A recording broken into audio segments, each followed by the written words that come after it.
आप सभी लोगों का जो व्यूअर्स हैं, जो हम लोगों को आज मार्केट माई बुक के फेसबुक पेज पर देख रहे हैं, आप सभी लोगों का आज की शाम में स्वागत है। आज हमारे साथ साहित्य और साहित्य जगत के बहुत बड़े-बड़े नाम जुड़ रहे हैं और ये मेरे लिए एक बहुत ही ऑनर की बात है कि मैं आज आप सबको इस प्लेटफ़ॉर्म पे आप लोगों का अभिनंदन कर पा रही हूँ। हमारे साथ कृष्ण कल्पित जी हैं। कृष्ण कल्पित जी लगा दो। समकालीन कविता के प्रमुख हस्ताक्षर हैं। शेखावटी राजस्थान में इनका जन्म हुआ। दूरदर्शन महानिदेशालय से ये सेवानिवृत्त हुए हैं अभी। इनकी 6 कविताओं की 6 किताबें प्रकाशित हुई हैं, जिनमें से भीड़ से गुज़रते हुए 1980 में प्रकाशित हुई थी और इनमें और जो इनकी और रचनाएँ हैं, उनमें से वहिंदनामा, कविता रहस्य जैसी एक बहुत ही इम्पोर्टेंट पुस्तकें हैं। अ ये आजकल जयपुर में निवास करते हैं और आज हमारे साथ जयपुर से जुड़ रहे हैं। नमस्कार कृष्ण कल्पित जी, आपका बहुत-बहुत जी, स्वागत। नमस्कार, नमस्कार। हमारे दूसरे अतिथि विनोद पदरत जी हैं।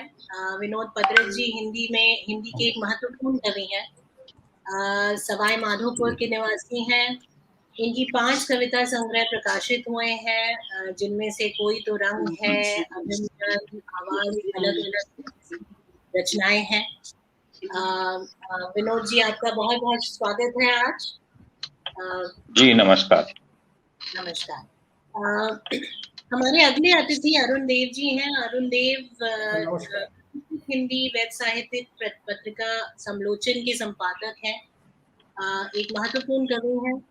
कुशीनगर उत्तर प्रदेश में इनका जन्म हुआ और कविता के लिए राष्ट्र कवि मैथिली शरण गुप्त राष्ट्रीय सम्मान से इन्हें पुरस्कृत किया गया है। इनकी उच्च शिक्षा जवाहरलाल नेहरू विश्वविद्यालय से है और आजकल बतौर प्राध्यापक नजीबाबाद में हैं।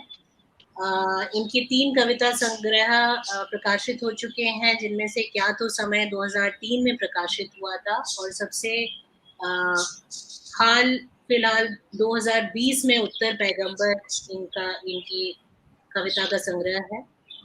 आज ये तीनों पर्सनालिटीज़ हमारे साथ जुड़ रही हैं। लेखक प्रचंड के साथ। प्रचंड एक मित्र हैं, एक लेखक हैं, जिन्हें स्वर्गीय विष्णु खरे ने हिंदी कहानियों के इतिहास में सबसे बीहड़ प्रतिभा से नवाजा है। उन्हें उनकी पुस्तकों की भूरी-भूरी प्रशंसा हुई है। जाने-माने लोग जो हैं उनकी जो कहानियाँ हैं, उनको एक शाली लेखकों में रेखांकित करते हैं। वागीश शुक्ल और प्रयाग शुक्ल जो है प्रचंड की जाना नहीं दिल से दूर के लिए उनको रेखांकित करते हैं। एक एक्सपेरिमेंट किया है प्रचंड ने कल की बात की लघु कथाओं के संग्रह के साथ। इसमें लगभग 1000 से 1200 शब्दों में हर कहानी को लिखा गया है और हर कहानी को जो है गीतों और गज़लों द्वारा पिरोया गया है। ये कहानियाँ हमें अ, खुद से मिलाती हैं, कहीं कहीं न कहीं खुद से परिचय कराती हैं। आम ज़िंदगी की कहानियाँ हैं, आम जीवन से उठाई हुई कहानियाँ हैं। अ, और इसमें कहीं न कहीं आप, मैं, हमारे पड़ोस में रहने वाले लोग कहीं न कहीं झलकेंगे। आज आप आज प्रचंड जो है अपनी इन कहानियों पर अ, हमारे साथ जुड़े हुए तीनों अतिथियों के साथ विचार करेंगे और मैं आप सबका फिर से स्वागत करती हूँ और कृष्ण जी से अनुरोध है कि वो इस आज की शाम का जो है अध्यक्षता करें और इस आज की शाम को जो है आगे बढ़ाएं। हम सब की बात करें, कल की बात करें। आप सबका बहुत-बहुत धन्यवाद जुड़ने के लिए और मैं आप लोगों से अनुरोध करती हूँ कि मैं अब इस स्क्रीन से बाहर जाऊंगी और आप लोग इस चर्चा को आगे बढ़ाएं। धन्यवाद। बहुत बहुत धन्यवाद लिपिका जी। मैं इस कार्यक्रम की अध्यक्षता नहीं कर रहा हूँ, मैं इस कार्यक्रम का मॉडरेटर हूँ। और क्योंकि पहले भी मैं कह चुका हूँ कि ये अध्यक्षता जैसे कर्म कांडों से हमें छुटकारा ले लेना चाहिए, क्योंकि अब ऑनलाइन है, इसमें सब बराबर के भागीदार हैं जो आपस में संवाद करते हैं। तो यहाँ भी अगर हम वैसी परंपराएं अगर लेके आएंगे तो वो अध्यक्षता एक बड़ी भारी चीज है। बल्कि हम एक संवाद के लिए यहाँ उपस्थित हुए हैं। आज हम इस पटल पर उपस्थित हैं तो इसलिए है कि हिंदी के एक अनोखे युवा लेखक प्रचंड प्रवीर की 3 किताबें जो कहानियों की प्रकाशित हुई हैं, उन कहानियों की किताबों पर बात करने के लिए प्रचंड प्रवीर ने हिंदी गद्य में एक नई राह निकालने की कोशिश की है, बल्कि राह निकाली है। इनका पहला उपन्यास छपा था जब ये आईआईटी में पढ़ते थे, आईआईटी के पहले पटना में तैयारी करते थे।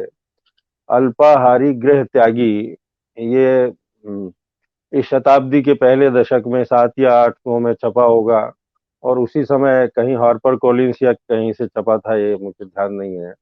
और तो उस समय इस गद्य ने, इस उपन्यास ने और इसकी भाषा ने और इसके इसके इसके कथ्य ने युवाओं को बड़ा आकर्षित किया था। और वो खूब पढ़ा गया, अल्पाहारी गृह त्यागी, कि किस तरह से एक युवा आईआईटी की तैयारी करते हुए अपने गृह जिले अपने गांव से पटना में आकर रह रहा है और वहाँ का छात्र जीवन, वहाँ की गलियां, वहाँ की संस्कृति, लोग।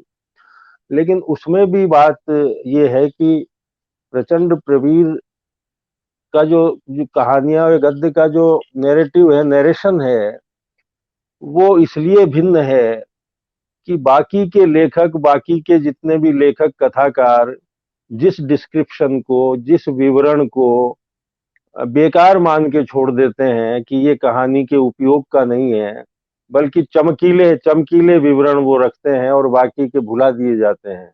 बल्कि प्रचंड प्रवीर वो जो छोड़े गए नरेशंस हैं, जो छोड़ी गई बातें हैं, जिसको जिसको कि दूसरे कथाकार उतना महत्व नहीं देते, तो ऐसी चीजों को इन्होंने पकड़ने की उसमें कोशिश की।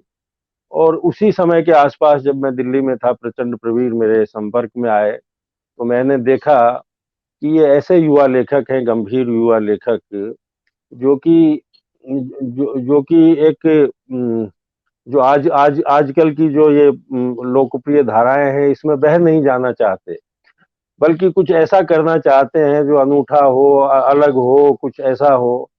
और उसके बाद इन्होंने एक सिनेमा पे अद्भुत किताब लिखी कि सिनेमा का इन्होंने विश्व सिनेमा का भारतीय रस सिद्धांत के आधार पर विवेचन करने की कोशिश की।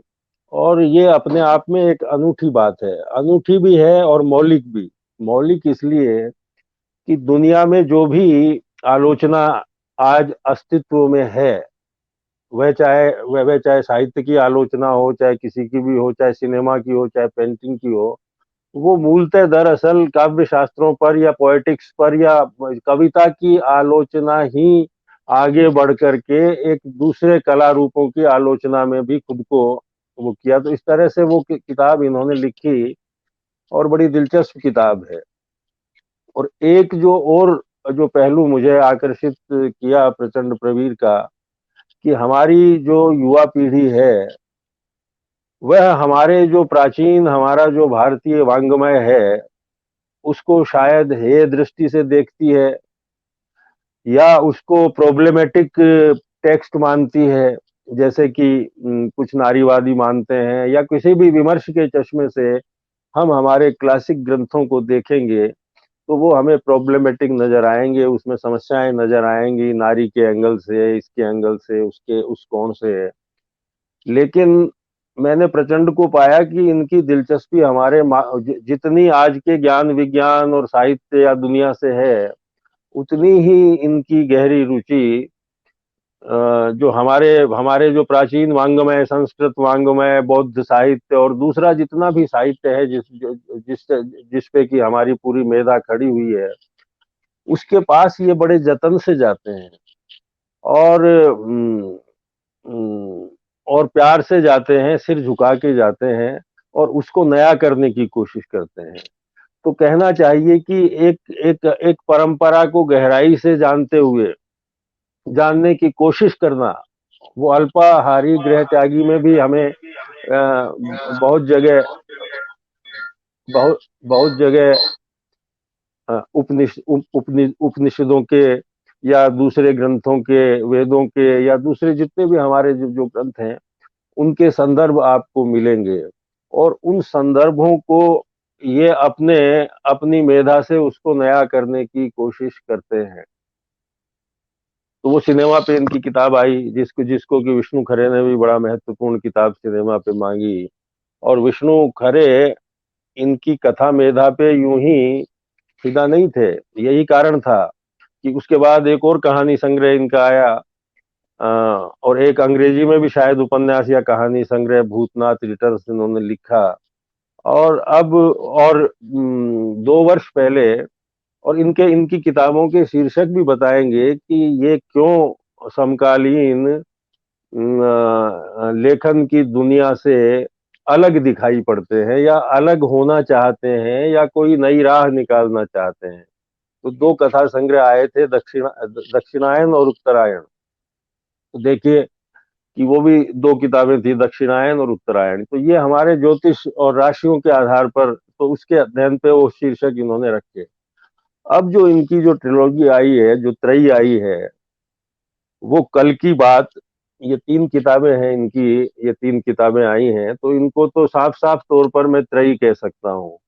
और त्रयी इसलिए भी कह सकते हैं क्योंकि इस इनमें एक आंतरिक संरचना में एक मेल दिखाई पड़ता है। जैसे कि आप जानते हैं कि कल की बात का पहला खंड षडज, गांधार और ऋषभ, आप जानते हैं कि ये हमारे 7 स्वर जो हैं संगीत के, उनमें से 3 शुरुआत के सारे गामा। हाँ, तो इनको इन्होंने शीर्षक के बतौर इस्तेमाल किया है। तो ये कोई ये किसी आंतरिक लय या कोई कोई बात कहने के लिए इन्होंने ये शीर्षक त्रयी का इस्तेमाल हमारी स्वर लिपि से, हमारी संगीत की स्वर लिपि से जोड़ करके उसको किया है। अब इन कहानियों पर आते हैं। अब क्योंकि मैं बीच बीच में बोलता रहूंगा क्योंकि मैं मॉडरेटर भी हूँ, कि ये जो कहानियां हैं इनकी शॉर्ट स्टोरीज कहा गया। इनको शॉर्ट स्टोरी तो अंग्रेजी टर्म है, जो लघु कथा, हिंदी में लघु कथा किसी किसी और को कहा जाता है, और अंग्रेजी में शॉर्ट स्टोरी, जो हमारे यहाँ कहानी है, उसको कहा जाता है। लंबी कहानी एक अलग चीज हो गई, उपन्यासिका एक अलग चीज हो गई। तो ये शॉर्ट स्टोरी, जिसको कि यूरोप में स्लाइस ऑफ लाइफ कहा गया, कि जीवन का एक प्रसंग, जीवन का एक पन्ना। तो ये कहानियां सचमुच उस परिभाषा पे खरी उतरती हैं कि ये स्लाइस ऑफ लाइफ है, कल की बात। अब कल की बात, मैं कहता हूं कि ये लेखन के लिए चांद सितारों की तरफ नहीं जाते हैं। ये या तो हमारे आद्य ग्रंथों की तरफ जाता है प्रचंड प्रवीर, या हमारे जीवन जीवन में घुसता है, और बड़ा सामान्य जीवन। इन कहानियों में आप घुसेंगे कल की बात, तो कल की बात मतलब कल कल जो बात हुई है, तो कल की बात को जैसे डायरी में आप लिख लेते हैं, या कुछ, मेरी भी एक कविता का शीर्षक है कल की बात, कि हर बात उसको लगती है कि कल की बात। और उसमें जब उसको वो मर जाता है और उसको जब दाह संस्कार के लिए ले जाते हैं, तो वो यही कहता है कि मैं तो कल इसी मैदान में खेलता था, ये कल की बात है। तो कल की बात एक मुहावरा है। कल की बात मतलब कल की जो बीत गया उस कल की बात नहीं है। कल की बात एक पूरा अतीत उसमें शामिल है, कल कल की बात में। तो ये इन कहानियों में आपको ऐसे जीवन प्रसंग मिलेंगे, बड़े साधारण जीवन प्रसंग, आपसी बातचीत, बल्कि बल्कि ये कहानियां संवाद से ही आगे बढ़ती हैं, 2 लोगों के संवाद से, तीसरे लोगों के संवाद से। और इनकी खूबी ये है कि इनको जो भी मूल्यवान लगता है, एक तो एक तो ये शास्त्र के पास भी जाते हैं, एक ये लोक के पास भी जाते हैं। ये घोर साहित्यिक मंत्रणा भी करते हैं, और इनको हमारे हमारे जो नागर जीवन का लोक संगीत, जो सिनेमा के गीत हैं, वो भी इनको लुभाते हैं। उसमें भी बहुत ग्रेट पोएट्री हुई है, या वो हमारी स्मृतियों में है, और उनका क्या है वो एक अलग विषय है पूरा का पूरा। तो ये प्रचंड प्रवीर को जो भी कोई पंक्ति ऐसी लगती है जो जो इनको कहीं छूती है, इनके दिमाग को उद्वेलित करती है, या ये उसको उसको उस उन पंक्तियों को, उन श्लोकों को, उस अंश को ये अपनी उस कथा में विन्यस्त कर लेना चाहते हैं। तो वो एक साधारण दो लोगों की बातचीत में चलते चलते गंभीर वो आता है, और फिर पता चलता है कि साहिर लुधियानवी के एक गीत को ये याद कर रहे हैं, या आनंद बख्शी के गीत को याद कर रहे हैं, या ये मंगलेश डबराल की कोई कविता याद कर रहे हैं, या ये कि कोई याद कर रहे हैं। हर कहानी में ऐसे मोती पिरोए हुए हैं, और उसको बड़े प्रासंगिक और अनुकूलता के साथ इन्होंने वो किया है इन तीनों तीनों में। तो ये एक साधक की साधना है। ये ये ये इल्हाम से लिखी हुई कहानियां नहीं है कि जब कोई प्लॉट मेरे दिमाग में आएगा, कोई कथानक आएगा, कोई ऐसा ऐसा ऐसी चीज आएगा तब मैं कहानी लिखूंगा। कहानी टेबल पे बैठ के लिखने की चीज नहीं है, बल्कि इन्होंने अनुभव को दिनचर्या से रिड्यूस कर दिया है। एक लेखक, एक बड़ा लेखक जो काम अनुभव से लेता है, उस वह काम प्रचंड प्रवीर मुझे लगता है कि अपनी दिनचर्या से लेते हैं, वो भी एक अनुभव में बदलती है। तो ये दिलचस्प कहानियां हैं जो छोटे छोटे प्रसंगों को छूती है, और बहुत ही सरल और सीधा गद्य लिखते हैं। सरल गद्य लिखना जैसा कि है कि बड़ा मुश्किल काम है, और उसमें उसमें भी यथार्थ के ऐसे टुकड़े ये पकड़ते हैं जो आमतौर पे हमारी आंख से ओझल हो जाते हैं। तो इस लिहाज से ये त्रयी एक प्रयोगात्मक त्रयी है हिंदी कथा साहित्य में, जिसकी तरफ किसी भी तरह के प्रयोग पर साहित्य में अचानक ध्यान नहीं जाता है, बल्कि कहना चाहिए कि शुरुआत में तो उसका विरोध ही होता है। किसी भी नवाचार का, कोई भी नई बात आप करना चाहें कविता में, कहानी में, तो शुरू में उसको स्वीकार नहीं किया जाता है, फिर धीरे धीरे धीरे धीरे उसको अपनी जगह बनानी पड़ती है। तो इस तरह से ये त्रयी जो है कथा, त्रयी कल की बात, षडज, गांधार और ऋषभ, ये मेरे हिसाब से एक ध्यान देने योग्य कृतियां है। ये इनका इनका प्रयोग प्रयोग है ये, और पढ़ के पढ़ने का आनंद, पढ़ने का जो आनंद है, क्योंकि पाठक को जब तक आनंद नहीं आएगा, हमने इन चीजों को दूर कर दिया है कि जैसे कि कोई प्रतिरोध की कविता है तो उसमें अरे भाई पाठक आपको आनंद ही नहीं आएगा तो आपका प्रतिरोध भी दूर हो जाएगा उससे। सर्वप्रथम कोई रचना, कोई कलाकृति आनंदित करती है अंदर से, या उसको उत्तेजित करती है, तब जाके आप उसको करते हैं। तो एक एक इस गद्य को पढ़ने का अपना एक आनंद है, और मैं बीच बीच में अपनी बात कहता रहूंगा। और आज इस किताब पर बातचीत करने के लिए इस पटल पर मौजूद हैं लेखक तो है ही प्रचंड प्रवीर, और ये सामने बैठे हैं, और हमारे मित्र समालोचन के संपादक अरुण देव, और कवि और संपादक अरुण देव हैं इस मंच पे, वो भी इस किताब के बारे में बोलेंगे। और हमारे मित्र और हिंदी के महत्वपूर्ण कवि विनोद पदरज हैं जो सवाई माधोपुर से यहाँ जुड़ रहे हैं। तो सबसे पहले मैं ये चाहूंगा कि प्रचंड प्रवीर इन तीनों किताबों के कुछ अंशों का पाठ करें, उसके बाद हम इस बातचीत को आगे बढ़ाएंगे। तो मैं प्रचंड जी से निवेदन करता हूं कि वो अपनी इन किताबों से कुछ पाठ करें, वाचन करें। धन्यवाद कल्पित जी।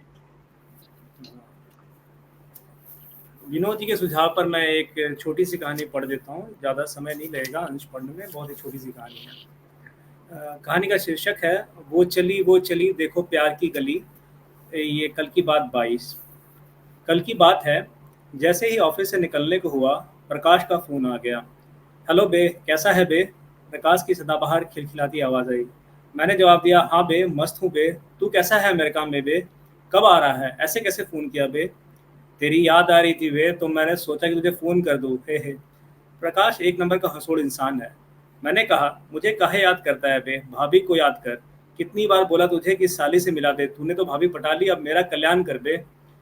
कितनी बार समझाया तुझसे कि तुझसे नहीं पटेगी, पहले से ही फिक्स है। प्रकाश को टोककर मैंने कहा, एक बार मिला तो दे, फिर देख ले मैं साली को कैसे पटाता हूँ। इसलिए तो फ़ोन किया है बे। अमेरिका जाने से पहले जो छोटा वाला नीले रंग का बैग मैं तेरे घर पर छोड़ कर आया था, वो ज़रा जाके अभी साली को दे दे। वो तुझसे मिलने भी कनाट प्लेस आ जाएगी। ये बहुत ज़रूरी है। तू उसको दे के जाता ना, तब क्यों नहीं दिया? मैंने पूछा। अबे कुछ टाइम की फाइट थी बे, 2 दिन में अचानक जाना पड़ गया, बताया तो था तुझे, अभी तू जाके उससे मिल ले, प्रकाश ने कहा और फ़ोन रख दिया। भाभी और साली दोनों जुड़वा बहनें हैं। अभी प्रकाश और भाभी की शादी नहीं हुई है। ईश्वर करे कि दोनों जल्द से जल्द परिणय सूत्र में बंध जाएं और छोटा खुशहाल परिवार बनवाएं। अब कॉलेज के दिनों से ही भाभी और साली के बारे में सुनते आए हैं। कभी मुलाकात तो हुई नहीं थी। भाभी और साली के सौंदर्य और लावण्य पर लोग कहा करते थे कि मिस वर्ल्ड में दोनों अगर भाग लेती तो परिणाम अंततः टाई ही होता। लेकिन हम सभी दोस्तों की तकदीर फूटी निकली। भाभी के बाद कोई भी साली साहिबा के आसपास भी फटक नहीं पाया। कहते हैं कि अब साली साहिबा के आशिक कोई बहुत अमीर जनाब हैं जो 2-3 महंगी गाड़ियां रखते हैं। फिर क्या था, हम लोग अफसोस करने के सिवा कर भी क्या सकते थे। मैं कभी हार नहीं मानता, इसलिए मैं बार बार प्रकाश को कहता रहा कि एक बार साली से मिला दे। इस शुभ घड़ी पर मेरा दिल बल्लियों से उछल रहा था। प्रकाश का बैग लेकर मैं उसके बताए हुए कॉफ़ी हाउस में पहुंचा। तस्वीर तो देखी हुई थी, और वैसे ना भी देखो तो कह ही सकता था कि ये सुंदर बालों वाली आसमानी साड़ी में सुसज्जित, जिनके नाखून लंबे और नीले रंग के हैं, यही वर्षा होगी। नमस्ते वर्षा जी, मैंने पूछा। उन्होंने दोनों हाथ जोड़ के कहा, नहीं नहीं वर्षा, आज नहीं आ पाई, मैं माधुरी हूँ। मैंने राहत की सांस ली। मैंने कहा, भाभी जी अच्छा हुआ आप आ गई, नहीं तो मैं दिल के धड़कने से ही दम तोड़ देता। मधु भाभी हंसने लगी। बड़ी अच्छी मुस्कान थी। पूरे लाल लिपस्टिक के बीच में अनार के दाने जैसे दांत निखर आए। इतना डर लगता है आपको वर्षा से? भाभी ने पूछा। मैंने कहा, भाभी सच कहूँ, हर कुंवारी कन्या के तिरछे नैनों से डर लगता है। आप तो भाभी हैं, आपसे दिल का हाल बयान कर सकता हूँ। आप ही के रंग रूप की एक और प्रति पर हम सब कितने दीवाने हैं, आपको पता नहीं। मैं, मुदित, अजय, विशेष, रश्मि। अच्छा, भाभी मुस्कुराने लगी। ये तो बताइए देवर जी, आप सबको जब पता है कि वो किसी और को प्यार करती है, फिर भी आप लोग उनसे मिलने की मिन्नतें क्यों करते हैं? भाभी जी क्या बताएं, मुझे पूरा यकीन है कि साली साहिबा, सॉरी वर्षा जी को बहकाया गया है, वरना इस प्यार भरे दिल को वो छोड़कर कहीं जा सकती थी? आप ही कहिए। बिना देखे मिले जाने आपको प्यार हो गया? भाभी ने पूछा। ये सच है, जीना था पाप उस बिन, ये पाप मैंने किया है अब तक, मगर है मन में छवि उसी उसी की, कि जैसे मंदिर में लौ दिए किए। मैंने लंबी सांस में उत्तर दिया। अच्छा जी, भाभी हंसने लगी। मैंने बैग उनके हवाले किया और कहा, मुझे तो हर रात में ऐसा सपना आता है कि वो साइकिल चला कर जा रही हैं। ऐसे चुपचाप नहीं, नहीं नहीं, कार नहीं, केवल साइकिल। ऐसे मत देखिए, साइकिल चलाना कितना अच्छा होता है। मेरा बस चले तो मैं ऑफिस से घर भी साइकिल से आऊँ और जाऊँ। अब यहाँ सड़कें ऐसी तो बनी नहीं है। अब मुझे सपने में ये दिखता है कि वर्षा जी ये गाती हुई चली जा रही हैं, मैं चली देखो प्यार की गली, मुझे रोके ना कोई, मैं चली मैं चली। अच्छा, और आप क्या कहते हैं? वही तो कहना चाहिए, नन्नन ना मेरी जान, देखो जाना ना वहाँ, कोई प्यार का लुटेरा लुटे ना मेरी जान। भाभी मुस्कुराकर उठ खड़ी हुई। मैं उसे आपका पैगाम दे दूंगी, बहुत शुक्रिया। कॉफी हाउस के बाहर प्रकाश का फोन आया। अबे क्या क्या बक गया तू मेरी साली को? मैंने हैरान होकर पूछा। वो साली साहिबा थी? प्रकाश ने कहा, भाभी तो अभी इंडिया से बाहर हैं, बताया तो था तुझे, भूल गया बे? मेरा मूड ऑफ हो गया। मैंने फोन रखा तो एक संदेश आया हुआ था, मैं चली देखो प्यार की गली, मुझे रोके न कोई, मैं चली। ये थी कल की बात। बहुत सुंदर। ये किस किस किताब से था ये षड्ज से। षड्ज में से? हाँ जी जी जी। विनोद जी ने ऐसा आग्रह किया था कि ये कहानी पढ़नी चाहिए, उन्हें पसंद आई तो हमने वो पढ़ा। ठीक है। तो क्या आपने पढ़ दिया या पढ़ रहे हैं दूसरी किताब से? मैं सोच रहा था कि अब विनोद जी इस पे कुछ कहेंगे खास, तो अच्छा, ठीक है। तो बड़ा सुंदर आपने पाठ किया, और जिसके जरिए आपको अंदाजा लगा होगा कि जीवन के बड़े ही हल्के फुल्के प्रसंगों को ये कीमती समझते हैं, और एक नया जीवन इनकी कहानियों में, जैसे कि हम सभी गांव से आए हैं, मध्यम वर्गीय घरों से आए हैं, कोई कहीं गया है, कोई कहीं गया है। तो ये यात्रा जो की है, उस यात्रा के रिफ्लेक्शंस, उसके बिंब इनकी कहानियों में आते हैं। और मैंने कहा कि संवाद, बातचीत, साहित्य बात ही होता है, कविता या साहित्य में सारों को क्योंकि अगर कोई बात कहने लायक अगर है, वो कही है तो बात है। मुद्दत रहेगी याद ये बातें हमारी, मीर मीर कहते थे, तो ये बातें हैं। तो बात अगर नहीं है, चाहे कविता में, कहानी में, तो फिर कुछ नहीं है, बात ही सब कुछ है। तो मैं विनोद पदरज जी से अब आग्रह करूंगा कि वे इनकी कहानियों को इन्होंने पढ़ा है, और मेरी परसों भी बात हुई थी, तो वो इनकी कहानियों की विशिष्टता, उनको क्या इसमें खास लगता है, वे कुछ कहें। विनोद पदरज जी, मेरी आवाज आ रही है आप तक? आ रही है, आप बोलिए। हेलो जी। जी आ रही है, बोलिए। हाँ तो जी, एक तो मैं कल्पित जी की कुछ बातों को आगे बढ़ाना चाहूंगा उन्हीं बातों के आधार पे। और अच्छी बात तो यह है कि प्रचंड प्रवीण जी ने ये किताबें मुझे भी भेजी और मुझे पढ़ने का सौभाग्य मिला। प्रचंड प्रवीण जी के बारे में जो बातें कल्पित जी ने कही हैं, मतलब मेरा सोचना यह है कि एक आईआईटी के स्टूडेंट जो रहे और बाद में मतलब बड़ी मल्टीनेशनल कंपनी में हैं, उनकी जो रुचियां हैं वो देखने योग्य हैं। एक तो सिनेमा उनकी रुचि है, और विश्व सिनेमा, हिंदुस्तान का सिनेमा और विश्व सिनेमा। दूसरा, वो संस्कृत वाङ्मय के बड़े जानकार हैं, जैसा कि पता लगता है सारी चीजों। तीसरी चीज कि वे उर्दू शायरी के भी बड़े जानकार हैं। चौथी चीज, जो ये तीनों संग्रह आए हैं जिनमें सारे गए का उन्होंने इस्तेमाल किया है, उससे ये लगता है कि उनकी संगीत में भी रुचि। पांचवी चीज ये लगता है कि वे अधुनातन जो हमारे आधुनिक हिंदी के कवि हैं उनको भी लगातार पढ़ते हैं। ये चीज मुझे बहुत आश्चर्यजनक लगती है। और ये सही कहा कल्पित जी ने कि विष्णु खरे किसी को आसानी से भाव देने वाले आदमी नहीं थे। वो अगर आप में नवोन्मेष नहीं देखते, अगर वे आप में वो चीजें नहीं पाते जिनसे वो उनको पता लगता है कि ये छटपटाहट है और ये नवीन प्रयोग करके और कोई अलग रास्ता खोजने की कोशिश कर रहे हैं, तो वो निश्चित रूप से आपको कोई भाव नहीं देते। और उसके बाद फिर प्रकांड जो है, वागीश शुक्ल आपकी किताब पढ़ लिखते हैं। मैंने दक्षिणायन की पहली बार जो कहानी पढ़ी थी मकर, वो कहानी पढ़ करके और मेरा माथा कई दिनों तक घूमता रहा। मैंने सोचा कि ये कैसा संयोजन है, ये किस तरीके से इन्होंने लिखी है। और फिर तमाम कहानियां मैंने वो राशियों पर आधारित पढ़ी, और मुझे आश्चर्य हुआ कि ये अंततः जैसे मीन पर कोई कहानी लिखी इन्होंने, तो मीन, उस कहानी में मछलियां भी आएंगी, उसके बाद उसका अंत होते होते उसमें एक्वेरियम भी आएगा, एक्वेरियम का टूटना भी होगा, मछलियों का बाहर बहना भी होगा। मुझे लगा कि या तो मतलब ये इस तरह, जैसे अभी भी इसमें इनका किताबों में जैसा मेरे देखने में आता है कि जो ये लिख रहे हैं, मान लीजिए किसी गीत का प्रयोग कर रहे हैं, किसी कविता का प्रयोग कर रहे हैं, किसी शेरो शायरी का प्रयोग कर रहे हैं, तो ये क्या आकस्मिक रूप से आ रहा है या बहुत ही सोच समझ करके इन चीजों को लाया जा रहा है। एक तो ये बहुत महत्वपूर्ण बात लगती है, क्योंकि हमें ऐसा लगता है कि ये मतलब जो है ना, इसी तरीके से जीवन चल रहा था तो उसमें आया है ये। लेकिन वस्तुतः ऐसा लगता नहीं है, क्योंकि मैंने ये देखा कि कल की बात में 2007 से लेकर के 2019 तक की कहानियां, यानी ये 12 वर्ष में लिखी हुई कहानी। और 12 वर्ष में उन्होंने कहानियां जो लिखी हैं, उसमें आप देखेंगे कि जैसे वो सिनेमा के भी बहुत अच्छे जानकार हैं, तो आप देखेंगे कि मुझे बहुत सारे एपिसोड्स की जो सोप ओपेरा हुआ करते थे अपने जमाने के, तो मुझे लगता है कि ये कोई आईआईटीएन का एक नुक्कड़ है।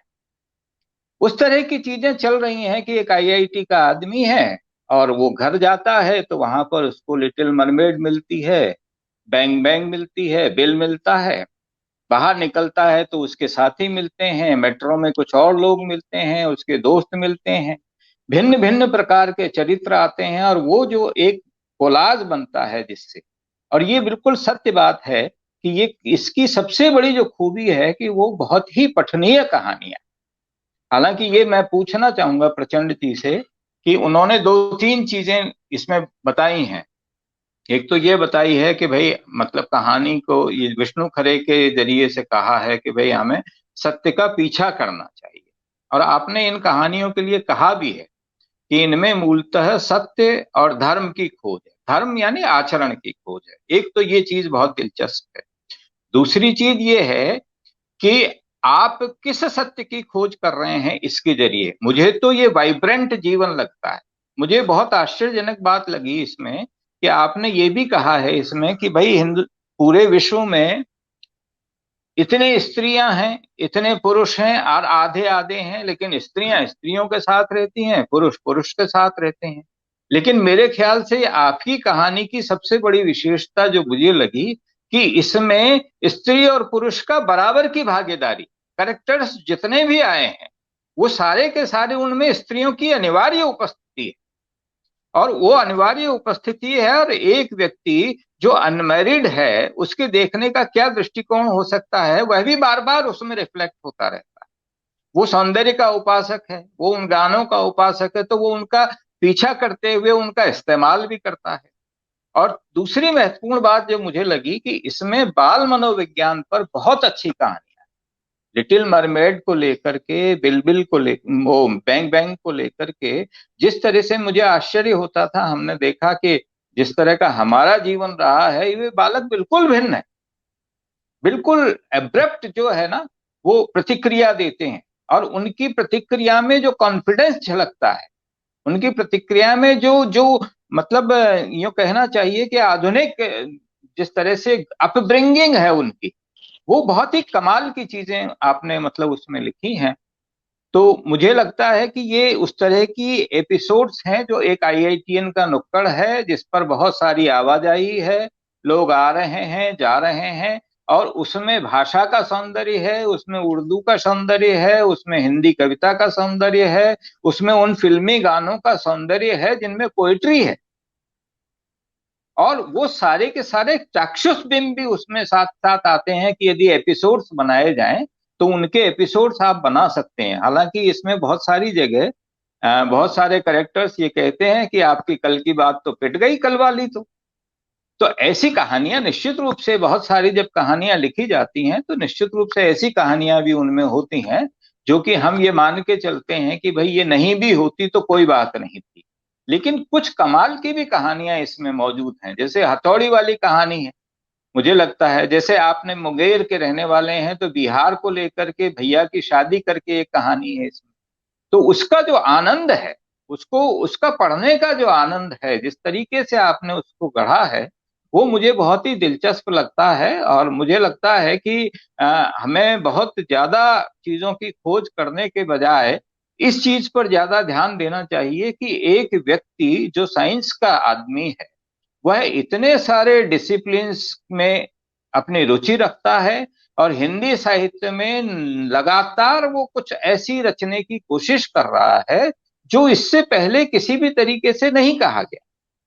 इस तरीके से मतलब कोई, मुझे लगता नहीं है कि भाई कहानी के बारे में आप जैसे कल्पित जी ने कहा बहुत चमकदार एक प्लॉट होगा, डिस्क्रिप्शन उसका अच्छा होगा, उसमें गूढ़ बात कही जाएगी, उसमें कोई ऐसा वाक्य होगा जो कहानी को मोड़ दे देगा, या ऐसी कोई घटना होगी जो कहानी को मोड़ दे देगी।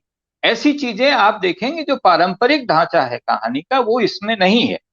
इसमें जैसा कि प्रचंड प्रवीर खुद कहते हैं कि इसमें संयोग घटित होते हैं, तो संयोग से भी कहानी बन, तो ये सारी चीजें मुझे लगता है कि महत्वपूर्ण है। और ये एक ही व्यक्ति के केंद्र में है जो स्वयं लेखक इस पूरे केंद्र में है, उसी के इर्द गिर्द सारी कहानियां हैं, आत्मकथात्मक है। मुझे बहुत सारी कहानियां पढ़ते हुए तो मुझे मालगुडी डेज भी याद आया, मुझे नुक्कड़ नाटक का वो जो टीवी सीरियल आता था वो भी याद आया, हम लोग भी मुझे बहुत सारी जगह याद आता है। तो मुझे लगता है कि ये एक व्यक्ति का जो कि मल्टीनेशनल में काम करता है, जो मेट्रो में जाता है, जो कहीं जा रहा है उससे लोग टकरा रहे हैं, और ये सारे, ऐसा नहीं है कि वो, ये सारे उनके जाने पहचाने लोग, उन्होंने जो एक्नॉलेजमेंट लिखा है मुझे लगता है कि ये सारे के सारे उनके जाने पहचाने लोग हैं जिनके आधार पे उन्होंने बड़े श्रम से 12 वर्ष में ये 3 पुस्तकें उन्होंने तैयार की हैं। तो मुझे लगता है कि हमें जैसे दक्षिणायन में उनकी ऊंचाई थी, यद्यपि वो ऊंचाई इसमें दिखाई नहीं पड़ती, लेकिन हमें लगता है कि रास्ता जो है वो यही है कि आप निरंतर ऐसा जोखिम उठाएं, निरंतर नवीनता का ऐसा जोखिम उठाएं जिससे आप उस अपनी ही बनाई हुई चीज को पार कर सकें। तो मैं प्रचंड जी जी को जी बहुत ही बधाई देता हूं इतनी सुंदर किताबों के लिए, और आगे जी फिर जी। कुछ और भी सुनाएंगे। हाँ, जी जी विनोद जी, आपने बहुत महत्वपूर्ण बातें कही।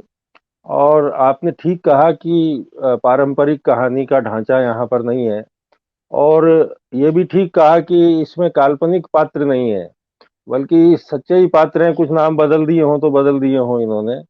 और एक जो सबसे खास बात जिसकी तरफ आपने इशारा किया, कि वैसे तो आजकल फैशन है उर्दू शायरी का ऐसे शीर्षक निकालने का। हिंदी में आजकल 25% जो शीर्षक है किताबों के और लेखों के, वो गालिब और मीर की शायरी से लिए जाते हैं। तो इतनी लोकप्रियता, और लोग शेरों का इस्तेमाल अपने गद्य में भी करते हैं, लेकिन वो इरेलेवेंट होता है उसको बताने के लिए।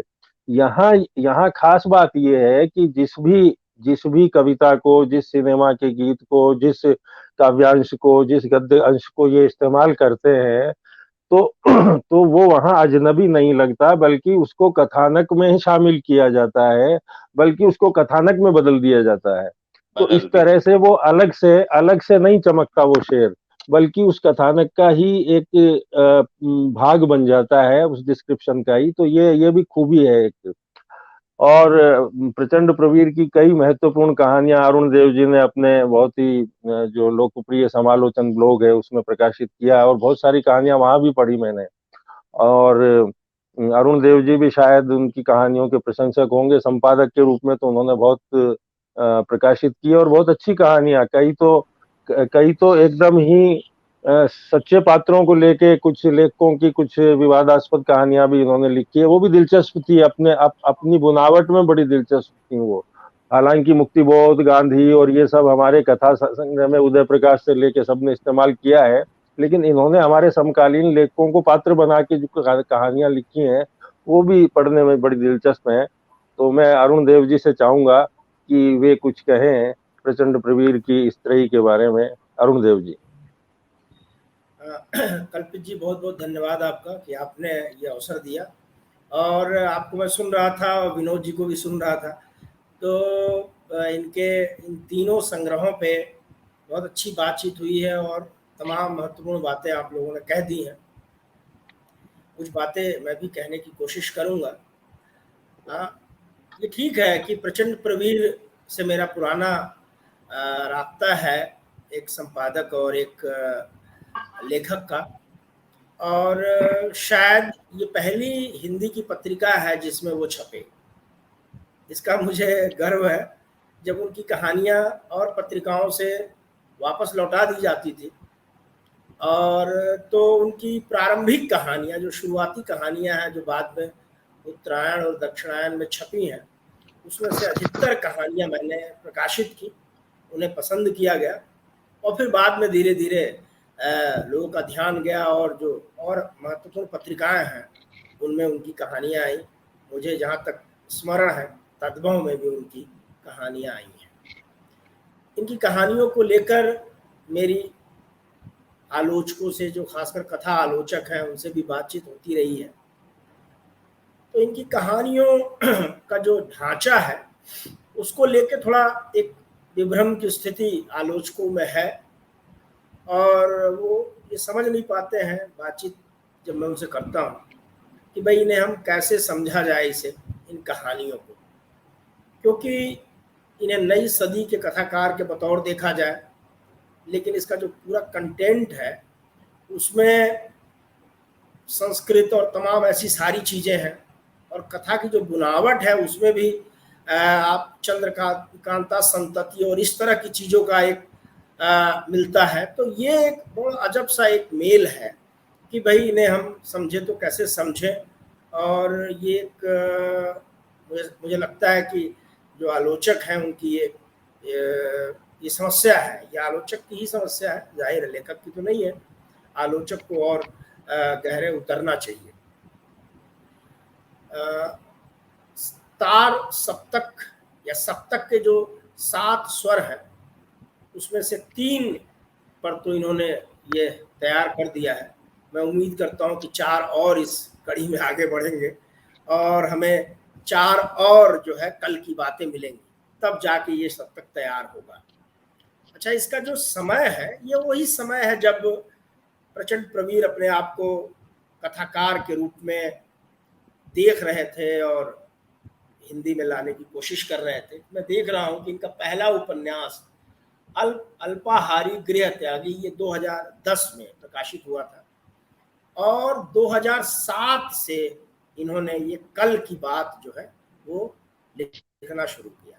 तो मुझे लग रहा है कि जैसे हम कवियों के पास एक अपनी डायरी होती है जिसमें कुछ अधूरी कविताएं होती हैं और वो बड़ी इस तरह महत्वपूर्ण होती है कि उनमें से बाद में बहुत अच्छी कविताएं निकल कर आती हैं।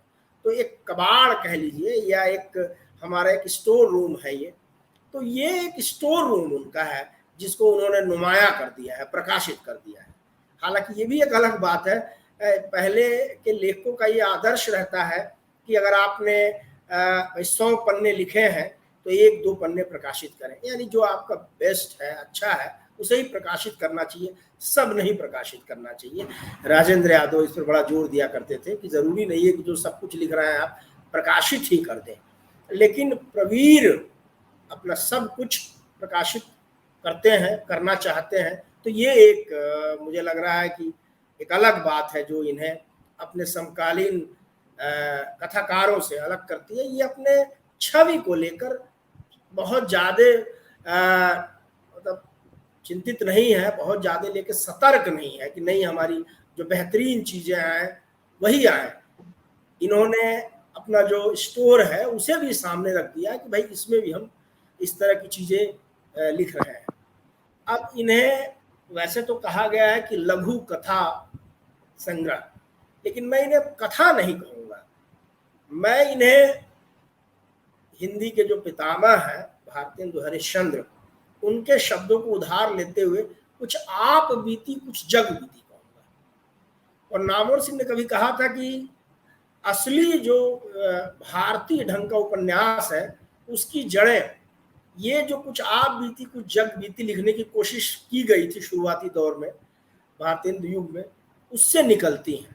बाद में तो फिर अंग्रेजी ढंग का उपन्यास और वो तमाम परीक्षा गुरु वगैरह वगैरह और एक ढांचा हमने ले लिया यूरोप से, और की कहानी ऐसे उठेगी और वो तमाम सारी चीज़ें, इसमें वो सब नहीं है। तो इसे मैं, अगर मुझे कोई कहे कि इसका कोई नाम आप दें या मुझे अगर इन्हें प्रकाशित करना हो तो मैं इन्हें शीर्षक दूंगा आत्मवृत्त। ये लेखक का अपना आत्मवृत्त है, ये कोई कथा नहीं है।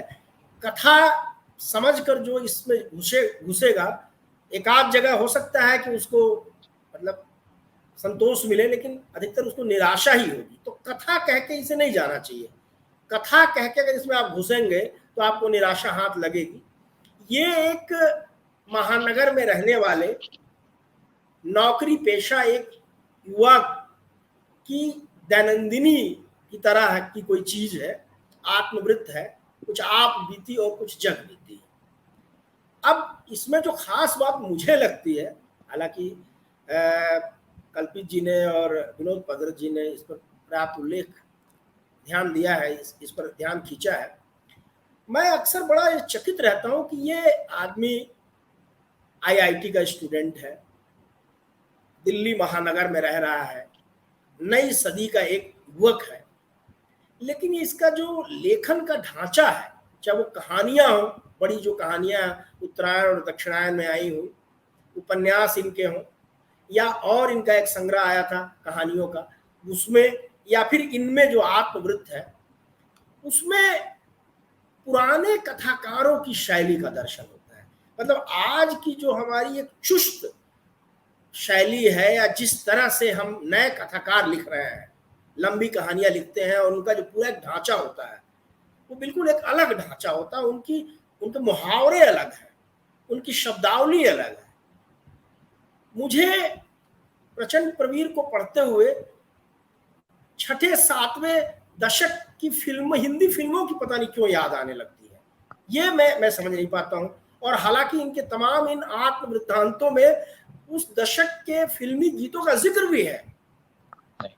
आज का कोई कथाकार कहानी लिखता है या कोई वर्णन करता है तो उसमें वो ना रफी को याद करता है, ना वो मन्ना डे को याद करता है, ना मजरू सुल्तानपुरी को याद करता है। या तो वो बहुत पीछे जाता है, मीर और गालिब तक जाएगा, या फिर बिल्कुल सीधे यूरोप में चला जाएगा। ये वो है ना कि कुएं यार से निकले तो सूएदार चले, मुकाम फैज राह में कोई जचा ही नहीं, तो सीधे ये कुएं यार से निकल के आदमी सूएदार में चला जा रहा है। बीच में जैसे ऐसा है कुछ हुआ ही ना हो। प्रचंड प्रवीण इस मायने में खास आदमी है कि वो बीच में जाते हैं और हिंदी सिनेमा को, जिसको बहुत लोग बहुत हल्के में उड़ा देते हैं, और हिंदी सिनेमा का जिक्र करना माना जाता है कि जैसे बहुत अपठित आदमी है, और देखिए साहब हिंदी सिनेमा का जिक्र कर रहा है, मोहम्मद रफ़ी इसके प्रिय गायक हैं वगैरह वगैरह। तो प्रचंड प्रवीण, मैं जानता हूँ इनका लेखन, संस्कृत का इनका कितना अध्ययन है, उर्दू में कितने गहरे जाते हैं, और यूरोप के दर्शन का समालोचन ने तो इनके कुछ दार्शनिक लेख भी प्रकाशित किए हैं, और इस नोजा के कुछ दार्शनिकों के अनुवाद भी इन्होंने किए हैं। तो इनसे ज्यादा तो मुझे नहीं लग रहा है, या पर्याप्त रूप से इन्होंने पश्चिम को पकड़ा है। लेकिन ये कोशिश कुछ भारतीय ढंग का करने की कोशिश कर रहा है, शायद इसलिए क्योंकि इनकी जड़ें संस्कृत में भी, शायद वहां से ये कोई एक रास्ता निकाल रहे हैं। और वो रास्ता मतलब ये उसी तरह का है कि भाई थिंक ग्लोबली और एक्ट लोकली। तो लोकल की तरह ये लिखना इनका, मतलब इस कहानी को मैं कहता हूँ किसी को दे दीजिए, बहुत पढ़ा लिखा आदमी नहीं है, 8वीं पास है, 10वीं पास है, वो भी आनंद ले लेगा, वो भी समझ में आ जाएगा उसको। ये एक दुर्लभ है। बड़े जो हमारे कथाकार हैं आज के, उनका लेखन आप किसी कम पढ़े लोग को दे दीजिए तो उनके बहुत समझ में नहीं आएगा कि ये मुहावरे क्या है, कैसे हैं। सारे मुहावरे हमारे तो अब अंग्रेजी मुहावरे हो चुके हैं। तो एक देसी जो है वो है इनमें, एक देसी छौंक नहीं कहूंगा मैं, वो तो बिल्कुल एक अलग सी बात हो जाएगी। एक देसी जमीन है, और उस जमीन पर ये संस्कृत, उर्दू और अंग्रेजी, यानी जो एक पूरी आधुनिक भारतीय परंपरा बनती है। एक पढ़ा लिखा भारतीय जो है, 3 परंपराएं हमारे साथ चलती हैं। शेक्सपियर भी हमारे साथ चलते हैं, कालिदास भी हमारे साथ चलते हैं, और गालिब और मीर के बिना हमारा काम ही नहीं चलेगा, और प्रसाद और निराला भी चलते हैं। तो एक तरह से 4 परंपराओं को हम साथ लेकर चलते हैं। संस्कृत, अंग्रेजी, शेक्सपियर हमारे बहुत अपने हैं। अंग्रेजी साहित्य का जो सिलेबस बनाया गया था वो भारत में बनाया गया था। ईस्ट इंडिया कंपनी जब यहाँ आई तो उस समय इंग्लैंड में अंग्रेजी को बहुत गंभीरता से लिया ही नहीं जा रहा था। भारत में अंग्रेजी पढ़ाने का जो सिलेबस बनाया गया वही सिलेबस बाद में इंग्लैंड में लागू हो गया। तो अंग्रेजी भी हमारी अपनी है, ऐसा नहीं है कि बल्कि, तो वो एक परंपरा है। शेक्सपियर तो हम हमारे अपने ही है। तो शेक्सपियर और कालिदास और गालिब और मीर और जो अपना हमारा अपना है, उसका पूरा एक मतलब मिला जुला एक जो रूप है वो मुझे प्रवीर में देखिए नजर आता है। और ये बहुत खास बात है जो इनको औरों से अलग करती है। मैं बड़े ध्यान से पढ़ रहा था कि भाई ये जो 3 हिस्से हैं, षणज, ऋषभ और गांधार, और इसमें क्या साहित्यकारों के बारे में उन्होंने क्या कहा है। तो 2 वृत्त मुझे नजर आए जिनके शीर्षक थे। एक का शीर्षक वंदना राग से था, एक विष्णु खरे से था। वंदना राग वाले शीर्षक में वंदना राग कहीं नहीं थी। विष्णु खरे में भी ओरिजिनल विष्णु खरे नहीं थे, कोई दूसरा विष्णु खरे था जो अपने आप को विष्णु खरे कह रहा था, हालांकि उसमें वंदना राग थोड़ी देर के लिए आती। तो ये 3 जो पूरे प्रसंग, अब देखिए क्या हो रहा है कि हम दिल्ली का रहने वाला आदमी अगर रह रहा है, अगर वो वृत्त आज लिखता है तो उसमें बहुत बड़ी संख्या तो साहित्यकार छेक लेते हैं। उनसे मिला, फलाने से मिला, ढमके से मिला, और उन्होंने ये बात की और उन्होंने वो बात की। प्रचंड प्रवीर इससे बचते हैं और उनके साथ जो चीजें जुड़ी हुई हैं उनको वो व्यक्त करते हैं। अच्छा, प्रेम अधिकतर है, लेकिन वो जो प्रेम है महानगर में रहते हुए कस्बाई मनोवृत्ति का है। अगर आप ध्यान से देखें उसमें, तो उसमें एक कस्बाई मतलब जिस तरह का प्रेम इन्होंने वर्णित किया है महानगरों में, उस तरह का नहीं है। उतना बहुत संकोच और बड़ा अदब वो सब कुछ नहीं है, बहुत फास्ट है चीजें, तुरंत मिलते हैं लोग, तुरंत तमाम सारी। इसमें एक कस्बाई संकोच है वो, और वो कस्बाई जो प्रेम है, वो प्रेम जब महानगर में पहुंचता है तो भी वो लगभग उसी एक नजाकत को बचाए रखता है अपने। ये इसमें खास बात है बहुत। वो आज का मेट्रो का प्रेम नहीं है बहुत, जिसको फिल्में आज जो बयां करती हैं, आज फिल्में आप देखें तो उसमें जिस तरह के प्रेम का चित्रण है तो वैसा नहीं है। तो ये भी इसमें एक मुझे ये खास बात लगती है। और विनोद पंडित जी ने कहा ही है कि भाई फिल्म, संगीत, साहित्य, शेर और गीत। अच्छा, जो एक खास बात है कि फिल्मी गीतों का इतना जिक्र इसमें है, वो तो ये ऐसे एकमात्र इस समय के हिंदी के कथाकार हैं जिनके लेखन में हिंदी फिल्में इतनी आई हैं, हिंदी फिल्मों के गीत आए हैं। अमूमन तो लेखक हिंदी फिल्मों का गीत की लाइन ही कहीं नहीं देता है। बहुत ज्यादा किया तो कहीं गुलजार की एक आध दो लाइन दे दिया आदमी ने, वो भी ये देखता है कि हाँ भाई इसको देने से हमारी छवि पे कोई बट्टा तो नहीं आ रहा है। पूरे के पूरे गीत हैं फिल्मों के, काफी हैं। तो ये भी एक अलग है कि भाई हिंदी फिल्मों के खासकर छठे सातवें आठवें दशक के जो गीत हैं उनसे वो कितना प्रभावित हैं और उनको दे रहे हैं और हमारा ध्यान भी खींच रहे हैं कि भाई ये भी हमारा एक सरमाया है, बड़ा मजबूत सरमाया है। जिन फिल्मी गीतों को रफ़ी के हैं चाहे मुकेश के हैं, जिनको हम बहुत वैसा समझते हैं, उनका भी अपना एक महत्व है। और जब एक प्रसंग में वो आते हैं तो वो बड़ा असर पैदा करती हैं वो पंक्तियां, और लगता है कि हाँ भाई ये फिल्मी गीत जो है इसमें कविता है और इसे इस तरह भी देखा जाना चाहिए।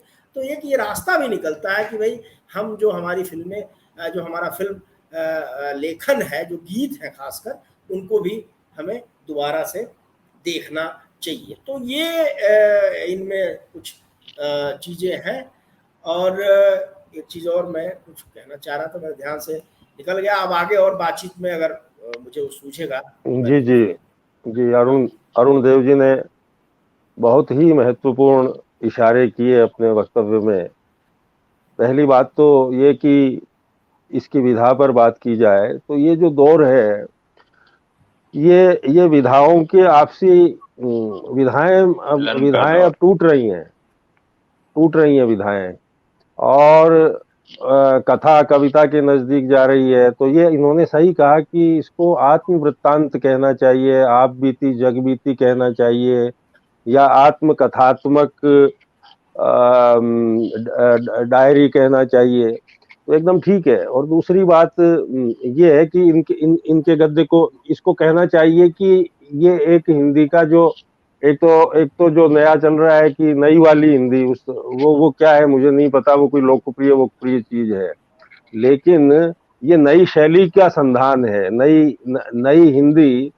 और पता नहीं क्यों, मतलब आपने इतनी अद्भुत बात कही अरुण देव जी कि मुझे भी इनकी कहानियां पढ़ के शिवपूजन सहाय की याद आती है, प्रेमचंद का शुरुआती गद्य याद आता है, या राधा कृष्ण जो पुराने जो हमारे कथाकार हैं, वो इन्होंने सायास है इनमें या अनायास है, लेकिन ये एकदम सही है कि ये इसमें एक नॉस्टैल्जिक भाषा को लेकर के पुराना जो गद्य होता था वो इतना स्मार्ट नहीं होता था, लेकिन वो अपनी गति में लयात्मकता के साथ चलता था।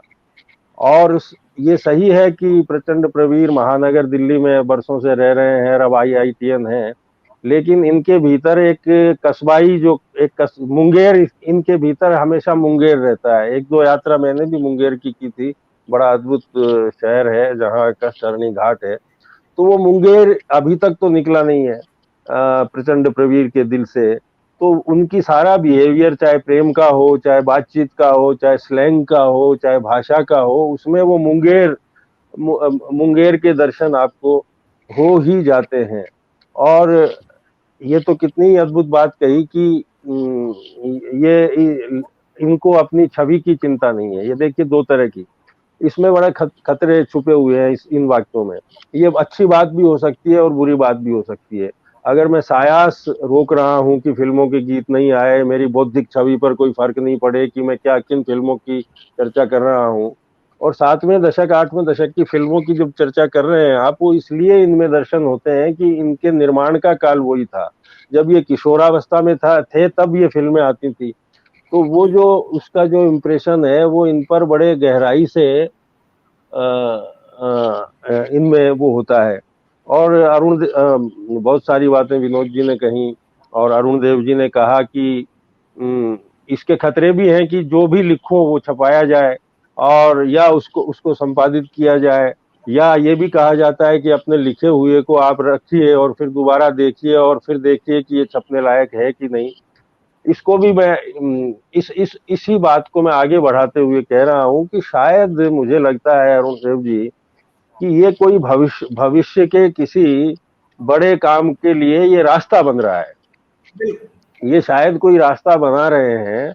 वो अभी आपको कुछ कम नजर आता है, कुछ जो पश्चिम और पूरब का मिलन है, शास्त्र और लोक का मिलन है, आधुनिकता और परंपरा का जो विडंबन है, इसके बीच से ये रास्ता निकालते हैं जीवन के प्रसंगों से। तो चाहे दक्षिणायन की कहानियां हो, चाहे इनका ये हो, और इनकी दार्शनिकता में, दार्शनिक चीजों में भी बड़ी दिलचस्पी है और दुनिया भर का ये पढ़ते रहते हैं। तो मुझे लगता है कि ये जो त्रयी है, ये एक प्रयोग है और इसमें इतनी सारी विशेषताएं हमने खोजी, और ये भी कहा गया कि इसका संपादन किया जाता तो बेहतर हो सकता था, लेकिन ये जो इनके लेखन का तरीका ही दूसरा है। ये न तो मेन स्ट्रीम के लेखक बने हैं, न बनने की इनको कोई चाह है, ये तो अपना ही कुछ रचना चाहते हैं। तो मुझे लगता है कि ये जो है, ये किताबें, ये इनके आने वाले कोई बड़े काम के लिए रास्ता है। इसको मैं इसी तरह से देखता हूँ। ये और परिपक्व होंगी, और टकराहटें होंगी, और प्रचंड प्रवीर मैच्योर होंगे, तो हो सकता है कि कोई बड़ी कृति हमें प्रचंड प्रवीर के यहाँ देखने को मिले। लेकिन इसमें कोई दो राय नहीं कि ये जो कल की बात षडज, गांधार और ऋषभ की त्रयी है, ये महत्वपूर्ण गद्य है हिंदी का। इनको कथा कहिए, आत्मकथा कहिए। हिंदी में आत्मकथा नाम से अभी एक कविता संग्रह आया है शिरीष मौर्य का, अभी देखा नहीं है मैंने, लेकिन मुझे दिलचस्प लगा। और इससे भी पहले जब मैं मंगलेश जी और उदय प्रकाश के संपर्क में जब दिल्ली था, तो बड़ी दिक्कत हो गई थी कि दोनों ने आत्मकथाएं शीर्षक से कुछ कविताएं लिखी थी, कुछ गद्य के टुकड़े लिखे थे। तो अब ये तय कि कौन इस शीर्षक का इस्तेमाल करे, आत्मकथाएं, शायद जैसे कि चाकू की आत्मकथा, इसकी आत्मकथा, उसकी आत्मकथा करके दोनों ने इस तरह का काम किया है। तो वो भी दिलचस्प काम है। तो इस तरह से ही इस गद्य को लेना चाहिए, और मेरी दृष्टि में ये महत्वपूर्ण कृतियां हैं जिसकी तरफ हिंदी के आलोचकों का तो अब आलोचना का भंडार तो अभी खाली है, लेकिन फिर भी कोई भी कृति होती है, मूल्यवान कृति होती है, उस पर किसी न किसी पाठक का, किसी समालोचक का, किसी भावक का नजर जाती ही है। और आज भी बैठ के हमने इन कृतियों पे चर्चा की है, तो इसीलिए की है कि इन कृतियों ने हमें कहीं छुआ है। तो ये इनके लिए भविष्य के किसी शाहकार का रास्ता है ये तीनों कृतियां, मैं ऐसा मान के चलता हूँ। और मैं समझता हूँ कि समय पूरा हो गया है, बहुत सारी बातें हो गई हैं। प्रचंड जी ने अपना अंश सुनाया, और विनोद पदरथ जी और अरुण देव जी ने बड़ी सुंदर बातें कही, और कुछ बातें मैंने कही। तो मैं सबका एक बार फिर से धन्यवाद देता हूँ। नमस्कार। मैं समझता हूँ कि समय पूरा हो गया है। ठीक है, नमस्कार।